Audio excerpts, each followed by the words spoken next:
Shalom, shalom, que Dieu vous bénisse, que sa grâce demeure sur vous. Je suis le prophète des nations, le prophète Ange Josaphat. Nous sommes à Dr. Jesus Christ, là où Dieu guérit et opère des miracles. Que Dieu vous bénisse et à tout à l'heure après le générique. Shalom.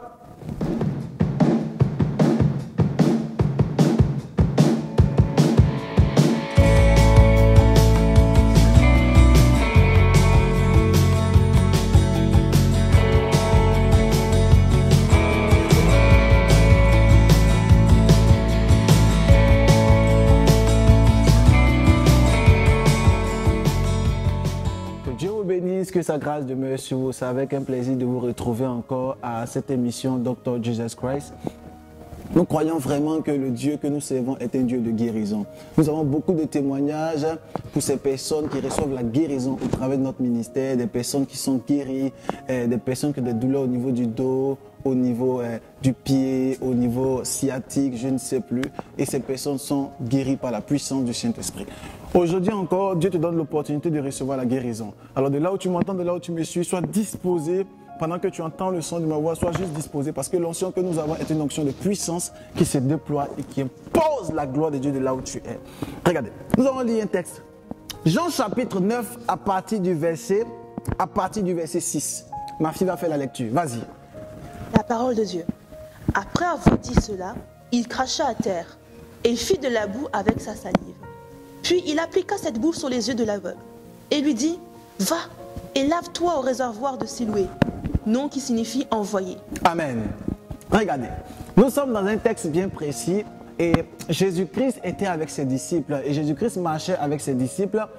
Arrivé à un moment donné, la Bible dit clairement que Jésus-Christ s'arrête. Pourquoi? Parce que ses disciples lui posent la question, est-ce que ce monsieur que nous voyons tous, pourquoi il est-il né malade? Pourquoi il est né aveugle? Alors les disciples posent la question à Jésus-Christ, pourquoi cet homme est-il né aveugle? Et Jésus-Christ commence à parler, Jésus-Christ dit, cet homme est né aveugle pas parce que ses parents ont péché ni parce qu'il a péché, mais c'est afin que la gloire de Dieu soit manifestée. Mais ce n'est pas ça qui est le plus choquant, ce qui est extraordinaire et ce qui est choquant, écoute attentivement, c'est que lorsque Jésus-Christ veut guérir cet aveugle-né, la Bible dit Jésus-Christ prend sa salive, il met dans la boue et il fait quelque chose et il pose sur les yeux de l'aveugle. Vous voyez, Jésus-Christ prend la salive, il met par terre, il en fait de la boue, il la prend, il la met sur les yeux de l'aveugle afin que l'aveugle soit guéri. Ce qui m'étonne, c'est que c'est quelqu'un qui est aveugle, donc il ne voit pas. Il entend peut-être, mais il ne voit pas. Donc il a des problèmes avec la vision. Et si quelqu'un a des problèmes avec la vision, pour pouvoir l'aider, on ne prend pas du sable pour mettre encore sur ses yeux. Parce que lorsque cette personne n'arrive pas à voir et que tu prends du sable et que tu mets encore sur ses yeux, ça va encore picoter ses yeux, ça va encore lui faire du mal. Nous savons tous que lorsqu'on prend un peu de la boue, on prend un peu du sable, on met sur nos yeux, nous avons mal. À combien plus forte raison quelqu'un qui est déjà mal en point et tu prends encore du sable, tu mets sur ses yeux. Écoutez-moi, excellent enfant de Dieu, lorsque vous voulez entrer dans la guérison, souvent Dieu va encore amplifier votre maladie. Lorsque vous voulez entrer dans la guérison, il faut que vous puissiez comprendre que lorsque Dieu veut vous guérir et Dieu veut amorcer le processus de la guérison, il va encore actionner et activer cette maladie pour que la foi puisse grandir en toi. Pas pour te déstabiliser, mais pour faire grandir encore la foi. La Bible dit Jésus-Christ prend de la boue, il fait quelque chose, il pose sur les yeux de l'aveugle et il lui dit quelque chose qui est encore plus choquant. Quelqu'un qui est aveugle et quelqu'un qui tâtonne déjà. La Bible dit qu'il était couché lorsque Jésus-Christ l'a rencontré. Jésus-Christ encore prend la boue, il met sur ses yeux, ce qui est déjà extraordinaire et ce qui est aussi choquant. Mais la deuxième des choses qui m'a encore scandalisé, c'est que Jésus-Christ l'envoie. Jésus-Christ lui dit, va te laver au réservoir de Siloé. Siloé qui signifie envoyé. Donc ce monsieur est malade, il est couché. Tu prends du sable, tu en fais de la boue avec ta salive et tu mets sur les yeux du malade. Et encore troisième élément ou quatrième élément, tu l'envoies. Mais quelqu'un qui n'arrive pas à voir, comment Jésus-Christ peut-il encore l'envoyer? Je me suis longtemps posé la question. Mais pourquoi Jésus-Christ peut envoyer ce monsieur qui est déjà mal en point? Et en plus, ce n'est pas le pied qui lui fait mal, c'est qu'il est malvoyant, il ne voit pas. Mais comment tu peux l'envoyer quelque part avec précision? Et tu lui dis, va te laver au réservoir de Siloé. Comment il va faire pour connaître Siloé et comment il fera pour y aller? C'est comme si on te prend, on te dit tu es aveugle et on te dit va à Paris, précisément à la Défense. Comment tu feras pour y aller? Sachant bien que tu n'as jamais vu la Défense. Parce que la Bible dit clairement qu'il était un aveugle né. Donc il n'a jamais vu le réservoir de Siloé. Écoutez-moi attentivement. Lorsque vous devez entrer dans votre guérison, Dieu va commencer à vous demander des choses qui sont impossibles. Lorsque vous devez entrer dans votre miracle, entrer dans les dimensions extraordinaires, le Seigneur commencera à vous demander des choses en premier. Toi, tu veux le miracle, mais Dieu va déjà te demander de faire d'abord un miracle. Toi, tu veux des signes, tu veux des prodiges, mais le Seigneur va te demander à toi premièrement. Tu veux ton enfantement, tu veux entrer dans le mariage, tu veux entrer dans la bénédiction, mais Dieu va te demander pour toi d'abord en premier. C'est à toi de faire le sacrifice en premier, avant que Dieu puisse commencer à faire le sacrifice. Pourquoi?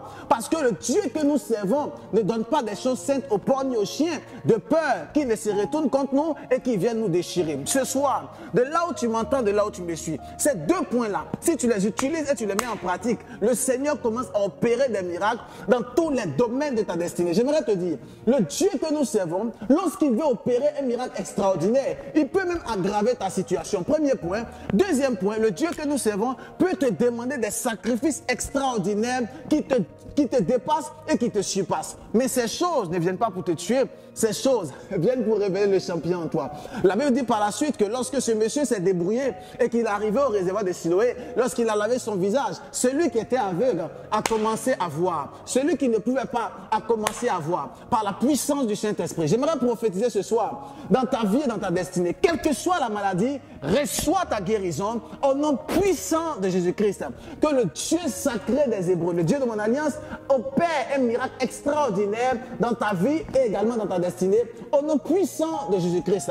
Je prie pour toi, je prie pour tes frères, je prie pour tes soeurs, je prie pour tes cousins, je prie pour toute ta famille. Je prophétise à cette heure la libération et la guérison. Nous sommes à Dr. Jesus, le Dieu qui opère des miracles d'une manière extraordinaire. Le Dieu que nous servons est un Dieu de guérison, est un Dieu de puissance. Tu as le cancer. J'aimerais te dire ce soir, le cancer disparaît et explose par la puissance du Saint-Esprit. Les fibromes explosent maintenant au son de ma voix par la puissance du Saint-Esprit. Quelle que soit ta maladie, les faiblesses sexuelles, les problèmes de dos, les problèmes au niveau de la tête, ce soir, tu es guéri par le feu et par le sang, au nom puissant de Jésus-Christ. Dis-moi amen bien. Écoutez-moi. Lorsque nous voulons recevoir nos guérisons, il faut que nous puissions comprendre que le Dieu que nous servons est capable de nous guérir. Il est capable de même nous surpasser même dans la guérison. Vous savez, ce monsieur a été guéri. Mais ce qui est encore plus choquant, Dieu ne l'a pas simplement guéri. Dieu a ajouté ce que j'appelle un bonus. Vous savez, le Dieu que nous prions est un Dieu surnaturel. À chaque fois qu'il opère un miracle, il ajoute un bonus. Moïse pensait qu'il sortait juste de l'Égypte pour aller fuir à Madian. Or, il ne savait pas qu'il sortait de l'Égypte pour aller à Madian, mais plus tard, il devient un grand serviteur de Dieu. Le fou de Gadara, dans Matthieu chapitre 8, à partir du verset 28, il pensait simplement qu'il serait délivré, mais plus tard, il annonce la parole de Dieu dans la Décapole. La femme samaritaine, dans Jean chapitre 4, elle pensait simplement qu'elle recevait de l'eau au puits de Jacob, mais elle ne savait pas qu'au-delà d'avoir un nouveau mari, elle devient une évangéliste. Et la Bible dit clairement que ce monsieur, de plus qu'il a eu la vision, il devient un évangéliste et qui annonce la parole de Dieu. J'aimerais te dire, de plus que Dieu te guérira, mais il va ajouter un bonus dans tous les domaines de ta destinée. Oh, tu ne dis pas amen fort de là où tu es. Tu reçois la double portion de la grâce au nom puissant de Jésus-Christ.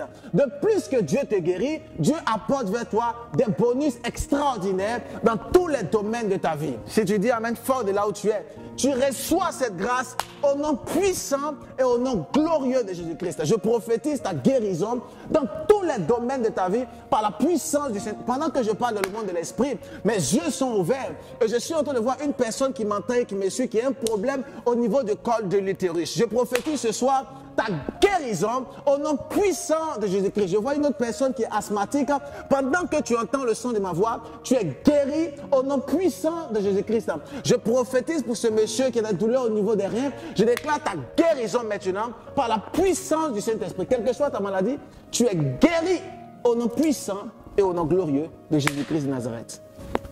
Nous étions à l'école de guérison à Dr. Jesus Christ. De là où tu m'entends, de là où tu me suis, tu es béni, tu es guéri et tu es restauré. N'oublie pas de pouvoir t'abonner à la page, de pouvoir activer la cloche de notification, de mettre des cœurs, de laisser un commentaire parce que Dieu nous envoie dans les hauteurs. Que Dieu te bénisse, que sa grâce demeure sur toi.